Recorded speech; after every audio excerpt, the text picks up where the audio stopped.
Salut à tous, la team Well, Tom Show pour Lyon Fan TV. Très heureux les gars de vous retrouver pour une nouvelle vidéo. J'espère que vous allez bien avec ce temps estival, avec Roland Garros, avec un beau match de football hier soir. Oui, c'était un petit peu sulfureux, la finale de l'Europa League, mais c'était très cool. Et puis, le dernier match de l'Olympique Lyonnais de la saison. Tant mieux, il sera contre l'OGC Nice.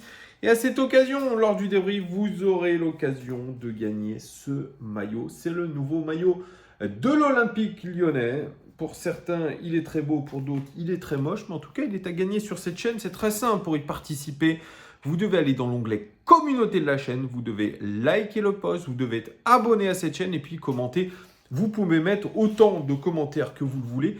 Plus vous mettez de commentaires, plus vous avez de chances de gagner ce magnifique maillot. Ça sera dans le débrief du match contre l'OGC Nice qu'on fera le tirage au sort. L'OL est en plein mercato, en tout cas on a l'impression, puisqu'il y a beaucoup d'informations et de pistes qui sortent ces derniers jours, et pourtant il y a nada de chez nada sur l'organigramme du club. Pas de directeur sportif, pas de directeur du recrutement, pas de PDG, pas de directeur général.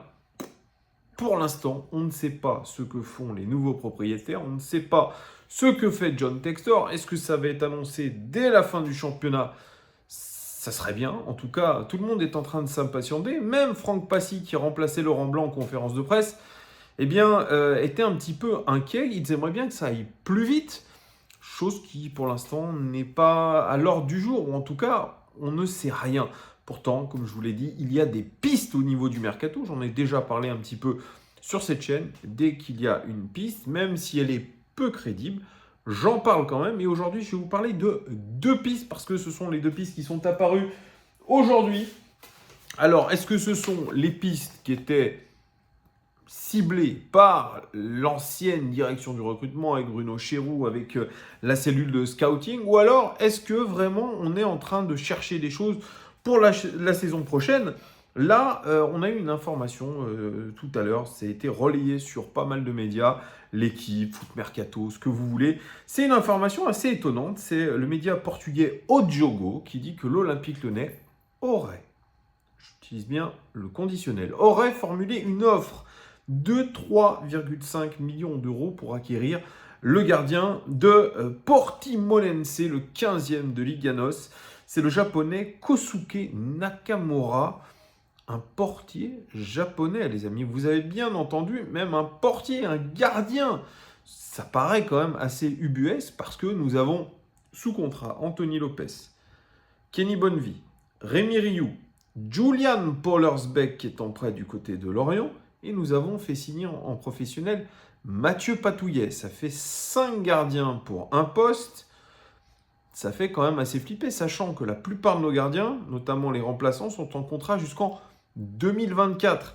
Donc il faudra forcément faire de la place pour que un joueur comme Kosuke Nakamura signe chez nous. Et s'il signe, c'est en tant que doublure, mais peut-être pour apporter de la concurrence à Anto Lopez. On va en reparler. Il est international japonais. Il n'était pas à la dernière Coupe du Monde.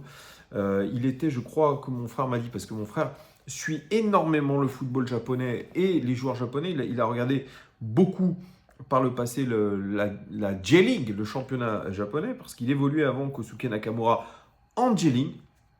Et il m'a dit que c'était un très bon gardien. Et de ce que j'ai recueilli un petit peu à droite à gauche, on me dit que c'est un très bon gardien aussi, qui n'est plus évidemment en sélection japonaise. Et pourtant, voilà, il est dans les radars de l'Olympique Lyonnais. Il serait dans les radars de l'Olympique Lyonnais. Pourtant, comme je vous ai dit, 15e du championnat portugais, Portimonense. Ils ont encaissé 48 buts. Ah, rien que ça. Donc un bon gardien, mais qui a une sacrée mauvaise défense et qui n'a pas pu sauver son équipe de beaucoup de buts encaissés. Il aura une clause libératoire de 40 millions d'euros. Bon. Et apparemment, Portimonense ne voudrait pas le vendre. Mais ça, c'est souvent quand on veut négocier, surtout à la hausse. Parce que les 3,5 millions d'euros, pour l'instant, ne satisfont pas les Portugais. Il est en contrat jusqu'en 2025. Et pour l'instant, comme je vous ai dit, Bon, on leur a dit à l'OL stop. On aurait dit à l'OL stop. Mais bon, comme je vous ai dit, c'est un petit peu étonnant cet intérêt. Alors, cette saison, notre ami Nakamura, 34 matchs disputés en 30 matchs disputés en Liga NOS. Il a concédé 48 buts. Il a fait 6 clean sheets. Voilà, il a pris 3 cartons jaunes. Bon, il a été quasiment titulaire toute la saison. Il a 28 ans, il fait 1m85. Il est droitier, le garçon. Et surtout, c'est un joueur qui est très très bon, soi-disant, au pied.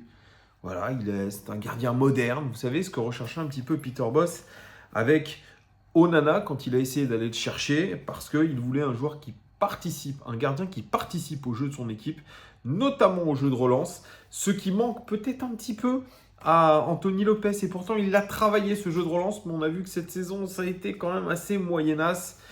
Mais, on va pas se mentir, il a masterclassé, je dirais tellement de fois, en nous sauvant, parce que Anthony Lopez, c'est quelqu'un d'incroyable sur sa ligne, c'est quelqu'un qui a des réflexes monstrueux, c'est quelqu'un qui est dominant, dominateur, qui va très très vite au sol, qui lit très très bien les actions. Chose aussi qui est capable de faire Nakamura, puisque si vous regardez un petit peu les highlights, vous verrez que c'est quelqu'un qui va très vite au sol, qui est très très bon sur sa ligne aussi, mais il a cette capacité peut-être, je dis bien peut-être, à être meilleur relanceur que Anthony Lopez. Alors quand je vois certains sur Twitter notamment nous sortir des threads où ils vont chercher des choses sur FBref, c'est intéressant hein, bien sûr, en comparant le jeu au pied d'Anthony Lopez avec Nakamura et en nous disant que, évidemment, si on fait signer Nakamura, c'est pour concurrencer Anthony Lopez. Comme si Nakamura, qui est dans un piètre club de Liga NOS, même plus international japonais, même plus dans les 3 gardiens japonais, c'est pour vous dire, allait concurrencer un Anthony Lopez qui aurait dû être meilleur gardien de Ligue 1. C'est déjà l'un des meilleurs joueurs de notre club depuis plusieurs saisons. C'est un leader d'équipe, c'est un leader sur le terrain. Et franchement, s'il y a bien un joueur qu'on ne peut pas critiquer, c'est Anthony Lopez. Alors, je veux bien qu'on me dise c'est une tête brûlée, c'est un mec qui fait des sorties kamikazes, etc. Non, il nous a sauvés maintes et maintes fois. Donc cette rumeur de Nakamura, je la trouve complètement dingue. Incompréhensible, dingue, mettez le mot que vous voulez. C'est peut-être un bon gardien, mais les highlights que j'ai vus et le fait qu'il soit bon au pied, moi écoutez, moi je m'en fous. Je m'en fous. De toute façon, on va être obligé d'écrémer si c'est le cas. Alors, qui va partir? Rémi Rioux? Je sais pas, il a fait un bon intérim. Kenny Bonnevie, apparemment, il est très bon. Mais bon, on l'a jamais vu jouer. Julian Pollersbeck, l'ami, on ne l'a même pas vu du côté de Lorient. Il est en contrat jusqu'en 2024. C'est une énorme erreur de casting. Et puis, le jeune Mathieu Patouillet qui vient de signer son premier contrat professionnel. Que va-t-on faire? C'est n'importe quoi. Je ne sais pas d'où sort cette rumeur, mais ça me paraît complètement fantoche. Vous me direz ce que vous en pensez, vous, en commentaire de tout ça.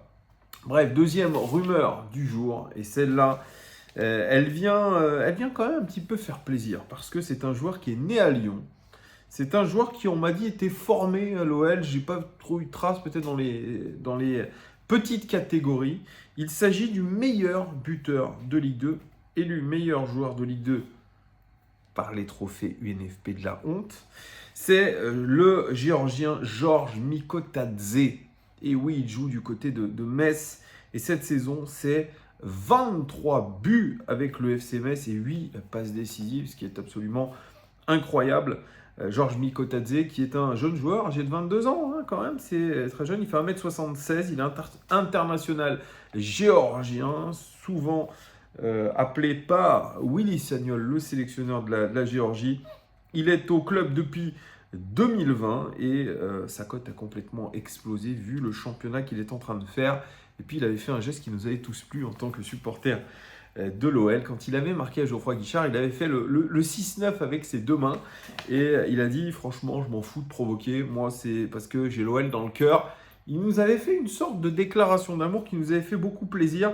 Et c'est vrai qu'on a un petit peu plus, je dirais, d'affection pour le voir intégrer notre équipe prochainement. En tout cas, l'Olympique Lyonnais se serait renseigné, se serait positionné, mais n'aurait pas fait d'offre, puisque le FC Metz en voudrait énormément, 20 millions d'euros, ce qui est beaucoup.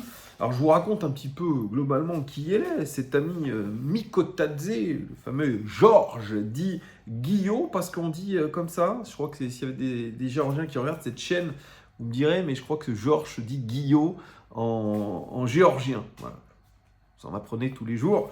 Alors, il a fait un prêt de 2 saisons en Belgique, du côté de Seraing, qui lui a permis de se booster, et notamment de venir à Metz. Il a fait 57 matchs, 38 buts et 4 passes décisives quand même du côté de Seraing.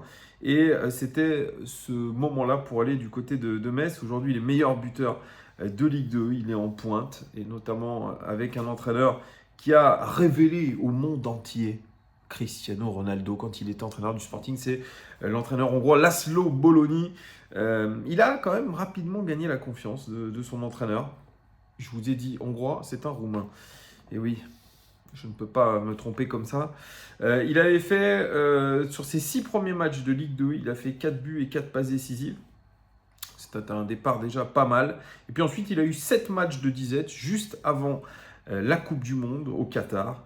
Et ensuite, il a fait un triplé contre le Paris FC. Voilà. Donc ça, c'était... donc il a eu une période de disette, il est reparti en trombe.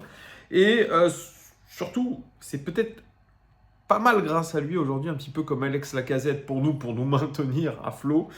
C'est lui qui a permis un petit peu au FC Metz de revenir dans la course à la montée, eux qui sont descendus la saison dernière.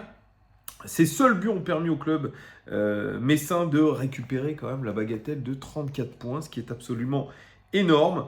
Alors, qui est-il ce joueur? Quel est son style de jeu, son gabarit? Je vous l'ai dit, 1m76. C'est un petit trapu. Est-ce que 1m76 c'est petit? Pas très grand, mais en tout cas il est trapu. Et c'est pas du tout une faiblesse puisqu'il est très très fort sur ses appuis. Il a le même âge qu'Amine Gouiri. Eh oui, eh oui, eh oui. Il est à l'aise un petit peu de partout, et notamment quand il part de la gauche et qu'il arrive à repiquer pour se mettre en position de tir. Il a une énorme frappe de balle.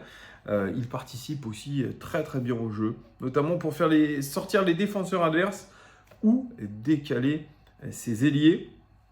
Il avait fait un match notamment extrêmement intéressant contre Bordeaux. On parlait même à l'époque d'un modèle du genre. Il était dangereux sur ses prises de balles. Il a fait à l'époque une percée entre 5 joueurs qui a débuté sur un but d'un de ses coéquipiers. Il a provoqué l'expulsion du gardien, Monsieur Poussin. Si vous vous rappelez de Monsieur Poussin quand ils sont venus jouer Bordeaux au Groupama Stadium, ça vous rappellera des bons souvenirs. Donc voilà, il est capable de prendre la profondeur, il est très rapide, il est malin, c'est un renard des surfaces. Et lors de ce match contre Bordeaux, il s'est offert un doublé, notamment avec une frappe assez incroyable à ras terre. Et il a fait ce rush aussi, on dit, entre 4 adversaires pour finir par un tir croisé. Ça, c'était son 2e but. C'est comme ça que c'est décrit. Hein. Donc, c'est un garçon qui est puissant, c'est un garçon qui est habile, c'est un garçon qui a beaucoup progressé. Elles sont même qualifiées d'impressionnantes dans la Moselle. Donc c'est pour ça que cette saison, le FC Metz pourrait remonter. Il y a Le Havre, il y a Metz, il y a Bordeaux. C'est une course à 3. Le clos du spectacle, ça a lieu ce week-end. Et on sera très très attentif à ça. Il est aujourd'hui international géorgien. Il a marqué fin mars contre la Norvège. Et il a depuis peu la confiance de Willy Sagnol.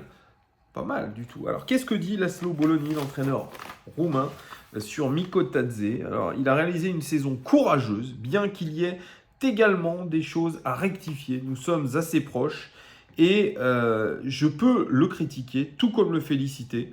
Cette relation nous permet de mieux nous comprendre. Georges est encore loin de pouvoir prétendre à marquer 30 buts par saison. Il doit et va encore progresser, notamment dans sa prise de vitesse, pour prendre les espaces. Il a une très bonne protection de balle car aujourd'hui, il doit être en mesure de conserver les ballons difficiles. Grâce à sa carrure, il n'a que 22 ans. Il a encore du temps pour corriger ses éléments. Cela est très élogieux de la part de Laszlo Bologna. C'est un petit peu la même relation que Laurent Blanc a avec Ryan Cherki. En tout cas, Georges Mikotadze, moi je dis dans une saison sans Coupe d'Europe, un joueur qui aime la ville de Lyon, qui est né ici, qui est international géorgien, qui est meilleur buteur de Ligue 2, c'est un grand oui. pour épauler Alex Lacazette, peut-être, dans une attaque à 2, ou pour être le remplaçant d'Alex Lacazette. Alors, est-ce qu'il va beaucoup jouer? J'en sais rien.